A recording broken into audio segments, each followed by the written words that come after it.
Deuxième chose, c'est qu'Okekei concerne ce qui va de l'émanateur à l'émanation, alors que Akkei concerne ce qui va de l'émanation vers l'émanateur, car tout comme les législateurs font émaner, les gravures sont émanées.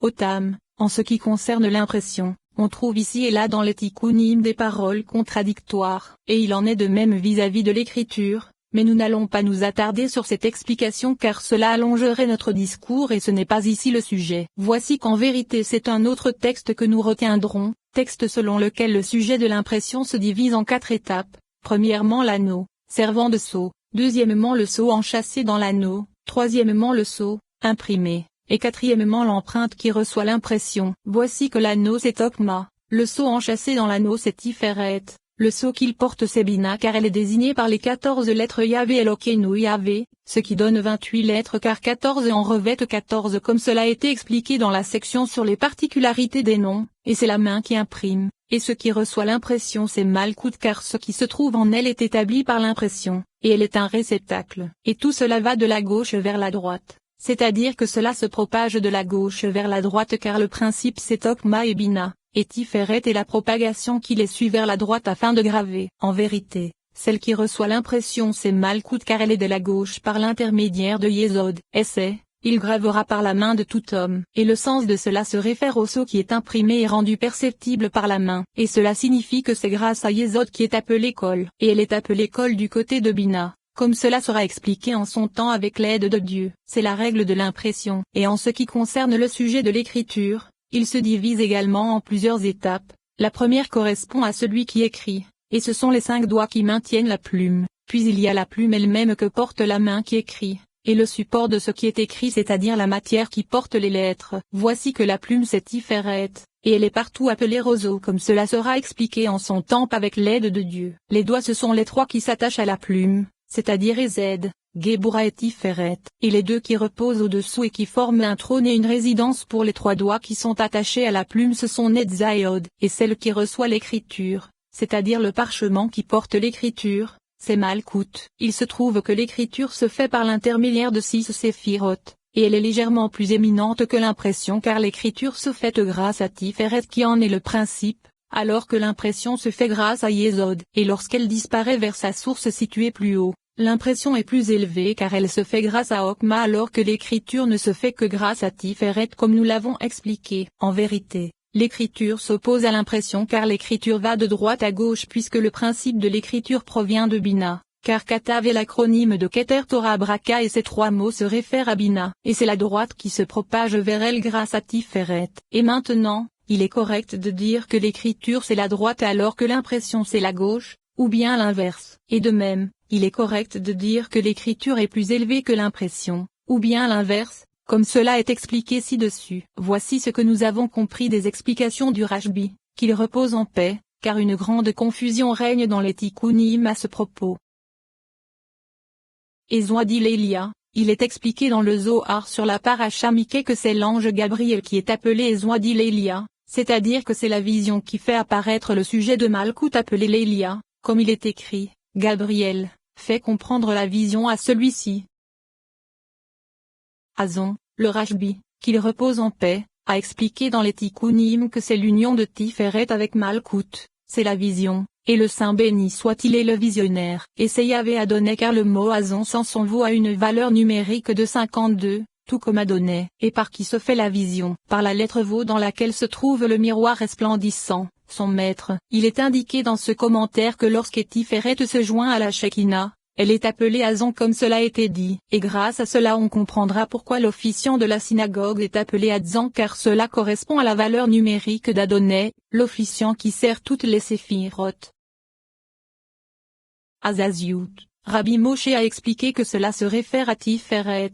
Azaziout s'interprète comme Itzéon Aozim car tous les visionnaires font émaner leur vision chacun selon le degré qui se dirige vers lui depuis en haut. Car il existe de nombreux degrés et niveaux dans la prophétie, les uns au-dessus des autres, et finalement, tout provient de là. Et il semble que cette appellation corresponde plutôt à Malkout d'après sa signification première.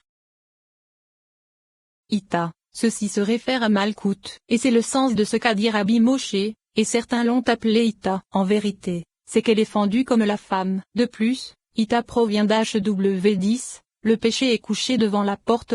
Et dans le Zohar, il est expliqué, Ita est une sœur qui se réjouit devant son père qui lui accorde ce qu'elle désire. Et qu'est-ce qu'Ita? C'est la règle des 22 lettres. Voici qu'il est expliqué que lorsqu'elle contient les 22 lettres, elle est appelée Ita. Et cela provient également d'une expression de nostalgie car il s'agit de la fille bien-aimée d'un roi. Et il est expliqué ici qu'Ita provient du mot Ita avec un to, comme dans, et la terreur ne s'approchera pas de toi. Et cela provient d'une expression de rupture car elle brise tout le côté de la gauche, par le secret, jusqu'à ce qu'une pierre se détache sans l'intervention de la main. Et dans les Tikkunim, il est expliqué qu'Ita indique que la Shekinah se trouve parmi les écorces. Et c'est le sujet de At.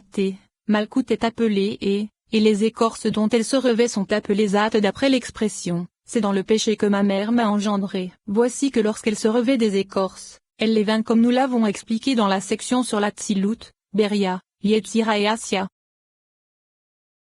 Atat, ceci se réfère d'une part à la purification et d'autre part au péché. En vérité, Et c'est le mâle, le serpent primordial, et Atat c'est la femelle, Lilith la mégère. Mais Atat possède une idée de purification, et cela se réfère à Malkout lorsqu'elle diminue et descend pour devenir son marchepied. Par le secret, il descendit après avoir offert son sacrifice expiatoire, c'est-à-dire une expression de descente. Et c'est ainsi que cela est expliqué dans le Reya Memna.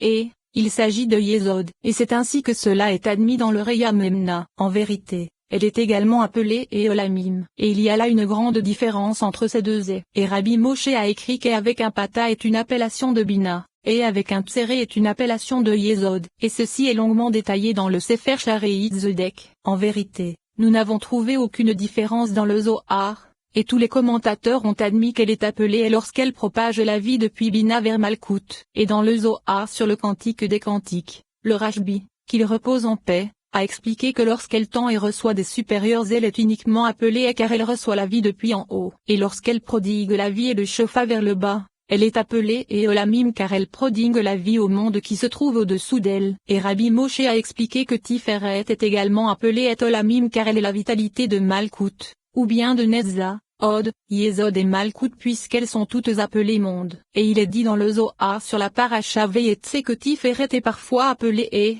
et qu'au contraire Tzadik se nourrit d'elle. Et cela soutient partiellement les paroles de Rabbi Moshe. Rabbi Moshe a également écrit que Malkout aussi est appelée Eolamim car elle fait vivre tous les mondes qui émanent d'elle. Ida, Rabbi Moshe a expliqué qu'Ida se réfère à Netza car c'est l'emplacement de la prophétie. Et nous savons déjà que la prophétie vient au prophète de façon énigmatique, car il est dit de Moïse, en vision et non en énigme. Eya. Il existe une Eya supérieure et une Eya inférieure. La supérieure c'est Okma car c'est la vivante qui se trouve au-dessus du firmament donc le Yod au-dessus du et de la façon suivante Aleph. Et la Eya inférieure c'est Malkout. Et elle est appelée Eya car elle se trouve au-dessous d'Élokei Israël puisque c'est le Yod au-dessous du Vaud de la façon suivante Aleph. Tout cela est expliqué dans les Tikkunim. Et il est possible qu'elle soit appelée ainsi à partir du mot Eyim car Okma est la source de vie pour toutes les séphirotes, comme cela a été expliqué. Et Malkout est également la vie vis-à-vis de sa réalité désignée par le second Yod. Et dans les Tikkunim, le Rashbi, qu'il repose en paix, a également expliqué que Malkout est appelé Eya vis-à-vis des Hayot de la sainteté. Et il est possible que les Hayot supérieurs correspondent au fait qu'elle reçoit des Hayot supérieurs. Et il est possible que les Hayot inférieurs signifient que sa Shekinah réside au-dessus d'elle.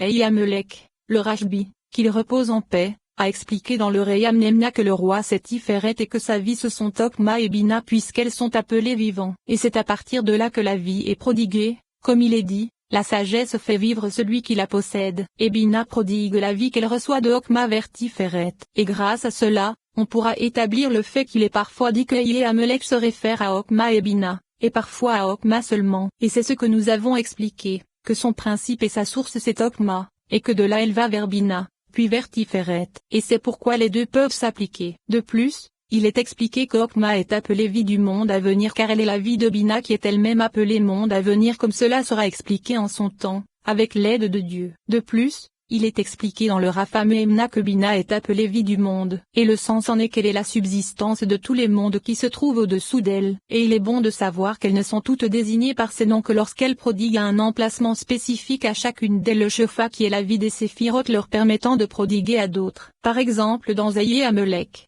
le roi c'est Tiferet et la vie qui lui est prodiguée c'est le Shefa qui la fait vivre, c'est pourquoi elle est désignée par le terme Elohim.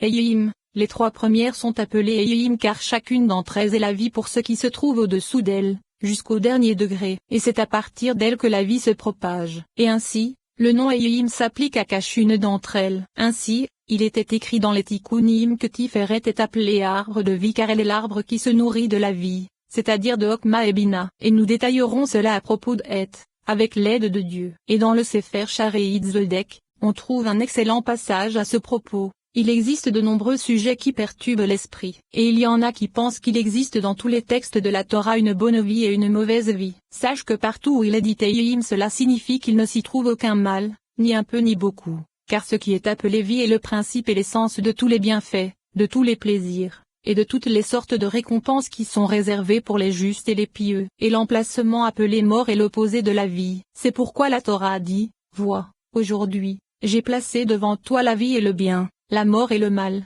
Avec la vie vient le bien, et avec la mort vient le mal, car la vie est précisément l'essence de la chose appelée ainsi. Et c'est le secret des séphirotes supérieures qui sont la source de toutes les sortes d'émanations, de shefa, de bénédiction, de bienfaits, de réussite, de bonne santé et de vie. Et la mort est précisément l'essence de la chose, et ce sont les forces de l'impureté des extérieurs, du feu étranger, de la prostituée et du puits étranger. Et quiconque connaît ce secret comprendra le secret de l'existence, de la disparition et de la mort dont il est question à propos des justes, et le secret de la mort dont il est question à propos des méchants. Cela se réfère à Hokma, et c'est ainsi que l'a expliqué Rabbi Moshe, et il est possible qu'il en soit ainsi par le secret de son aspect inférieur qui en est la fin. Et la preuve en est que le palais se trouve précisément au-dessous du cerveau, et c'est l'essence de Hokma comme nous l'expliquerons en son temps. Et le palais gouverne tous les goûts. Ainsi, il n'existe aucune connaissance de Hokma. Élie, le Rashbi, qu'il repose en paix, a expliqué dans les Tikkunim que Élie c'est l'En-Soft car c'est la force et la puissance de tout ce qui se trouve au-dessous de lui, et c'est à Iliod, c'est-à-dire la force de Hokma, c'est Abba dont la puissance provient de l'En-Soft, et cela a été expliqué dans la section sur les canaux. Ruth. Cela se réfère à Bina car c'est de là qu'émanent les libérations et les libertés. Et c'est pourquoi la sortie d'Égypte est mentionnée 50 fois dans la Torah. Et nous avons expliqué cela dans les premiers et seconds chapitres de la section sur les 50 portes. Et ainsi, il est dit d'elle, et lors du jubilé, il sera libéré. Et à propos de la paracha Leka il est expliqué que les nobles se sont Hokma et Bina ensemble dans Bina, et que Ruth c'est uniquement Bina. Et nous avons détaillé cela à propos de Ben. Et Tosadeh. Il est expliqué dans le Zohar sur la paracha Pécoudé que cela se réfère aux forces inférieures qui se trouvent au-dessous de Malkout, et elles sont appelées Aïtosadeh car ce sont les saintes ayotes inférieures du chant. Hokma, c'est la seconde séphira, et elle est appelée ainsi car elle est la sagesse nécessaire à la réalité, comme cela est expliqué dans les 4e et 5e chapitres de la section sur les sens et les réceptacles. Et il est dit d'elle, et la sagesse, où la trouveras-tu?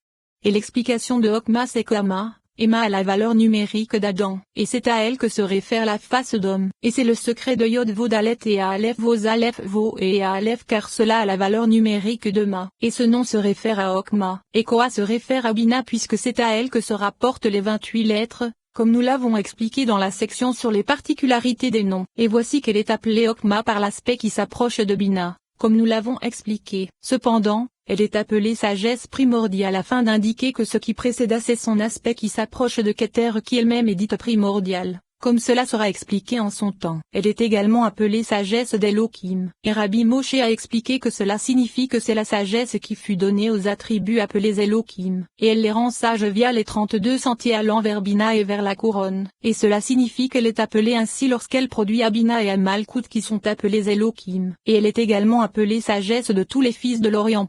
Et le sens en est qu'elle prodigue à toutes les deux qui sont les anciennes. Et c'est ainsi que le Rashbi, qu'il repose en paix, l'a expliqué dans les Tikkunim. Et il existe une autre sagesse qui est appelée sagesse de Salomon. Et le sens en est que c'est la sagesse qui fut donnée à Salomon. Et le verset dit d'elle, et l'Éternel donna la sagesse à Salomon. De plus, elle est la compagne du roi auquel appartenait la paix. comme nous l'expliquerons en son temps. Et elle est également appelée petite sagesse car elle n'égale pas la sagesse d'Elohim. Et cela signifie que cette seconde sagesse c'est Malkout. Et elle est appelée sagesse par le secret de la réalité du Yod qui se trouve en elle et qui égale Okma, comme nous l'avons expliqué dans la section sur la